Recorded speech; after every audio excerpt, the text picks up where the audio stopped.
Gaza और Israel के युद्ध में अब एक नई बहस छिड़ गई है और इस बहस में इजराइल के हाथ पैर फूलते हुए नजर आ रहे हैं। उसके लोग इतनी ज्यादा घबरा गए हैं कि खुद इजराइल का नाम ठीक से नहीं ले पा रहे, खड़े खड़े हाथ कांप रहे हैं। दरअसल साउथ अफ्रीका ने इजराइल के नरसंहार को लेकर इंटरनेशनल कोर्ट ऑफ जस्टिस का दरवाजा खटखटाया, जिसको लेकर आईसीजे में सुनवाई भी चल रही है। सबसे पहले साउथ अफ्रीका की तरफ से वकीलों ने अपना पक्ष रखा, जिसमें उन्होंने 3 महीने से चल रहे इजराइल के नरसंहार को लेकर फोटो वीडियो आईसीजे में रखी। साउथ अफ्रीका ने इजराइल की बर्बरता को दिखाने के लिए अपने बेहतरीन वकीलों को मैदान में उतारा, जिनमें से एक एडिला हाशिम है। उन्होंने पूरी तैयारी और दलीलों के साथ आईसीजे में नेतन्याहू और उनकी सेना के युद्ध अपराधों पर अपनी बात रखी। साउथ अफ्रीका के बाद जब इजराइल के पक्ष रखने का मौका मिला तो उनकी तरफ से मेलकम शो इजराइल का पक्ष रखने के लिए आए, लेकिन वो जो पेपर अपने साथ लाए थे, या यूं कहें झूठे दस्तावेज जो अपने साथ लाए थे, वही खो गए। मतलब बोलते बोलते मेलकम शो ने अपना पेज ही खो दिया, जिससे वो देखकर झूठ बोल रहे थे।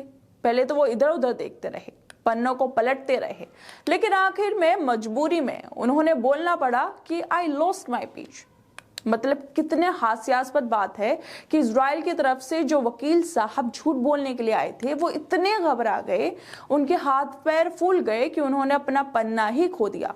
या फिर ये भी हो सकता है कि जो उनका पन्ना था वो गाजा के लोगों ने चुरा लिया हो। गाजा के लोगों ने अपनी सुरंगों से आकर मेलकम शो का जो पन्ना था उसे चोरी कर लिया हो, ताकि आईसीजे में अपना पक्ष ही ना रख सकें वो।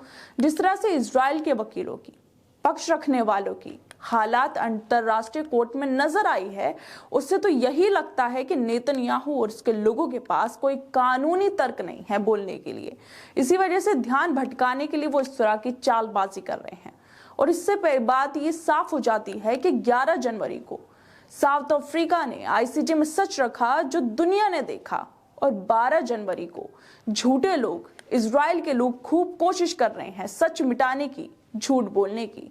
अब इजराइल के पास तो झूठ बोलने के अलावा कुछ है ही नहीं। नेतन्याहू भी बाहर से बोल चुके हैं कि हम लोग तो जो फिलिस्तीनी हैं उनको मार ही नहीं रहे हैं।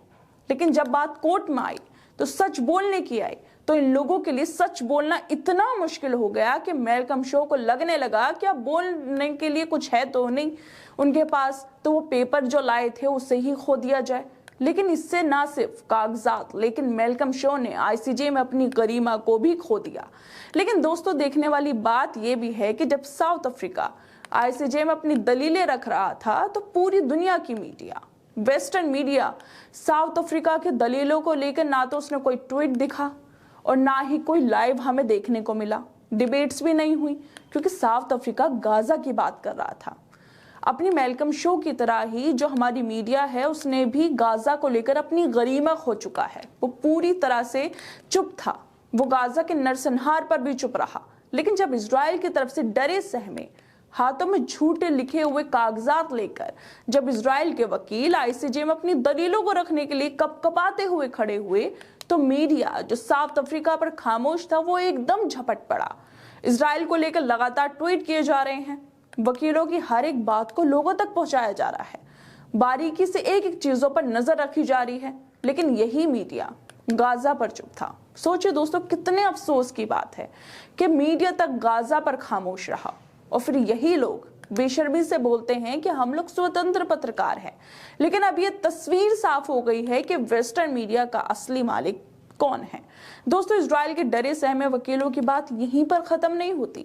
इजराइल के एक और पक्षकार इजराइल के नरसंहार को कवर करने आई थी, ताकि आईसीजे में ये दिखा सकें कि इजराइल ने तो किसी को मारा ही नहीं है, बल्कि हमने तो जो हमास उसको खत्म करने की हम बात कर रहे हैं।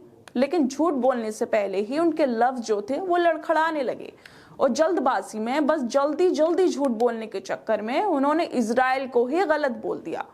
मतलब जिस देश को वो रिप्रेजेंट करने आई थी, उन्होंने उसका ही नाम नहीं पता था, उन्होंने इजराइल को इसराइल बोल दिया। दोस्तों, इन सब बातों से क्या पता चलता है? यही ना कि कैसे इजराइल और उसके लोगों को झूठ बोलने में दिक्कत हो रही है। वो लोग झूठ को सच दिखाने आए थे, लेकिन वो लोग इतने घबरा गए, इतने हाथ पैर उनके फूल गए कि वो ठीक से खड़े भी नहीं हो पाए। किसी ने अपना पेज ही खो दिया, तो कोई इजराइल ही नहीं बोल पा रहा है। ये वही लोग हैं जो कोर्ट के बाहर से बार बार आरोप लगाते रहे हैं कि हम लोग कुछ नहीं कर रहे, हम तो बस जो वहां पर आतंकवादी हैं उनको मार रहे हैं, हम तो जो गाजा के लोग हैं उनको कुछ नहीं कर रहे, ना वो विस्थापित हुए और ना ही हम लोग उन पर हमले कर रहे हैं। लेकिन 23,000 लोगों को वो लोग मार चुके हैं और जब कोर्ट में जवाब देने का समय आया तो भीगी बिल्ली बन गई। लेकिन यहाँ पर साउथ अफ्रीका के वकीलों की, वहां के लोगों की जितनी तारीफें की जाए वो कम है, क्योंकि साउथ अफ्रीका के वकीलों ने सच को सामने रखा, इजराइल के नरसंहार को कोर्ट में और दुनिया को दिखाकर साबित कर दिया कि नेतन्याहू झूठ को कितना भी सच बना ले, लेकिन झूठ झूठ ही रहता है और आखिर में सच्चे लोगों की जीत होती है। खैर दोस्तों, आप लोगों को ये वीडियो कैसी लगी हमें अपनी राय कमेंट करके जरूर बताएं और बाकी तमाम खबरों को देखने के लिए जुड़े रहिए हमारे साथ।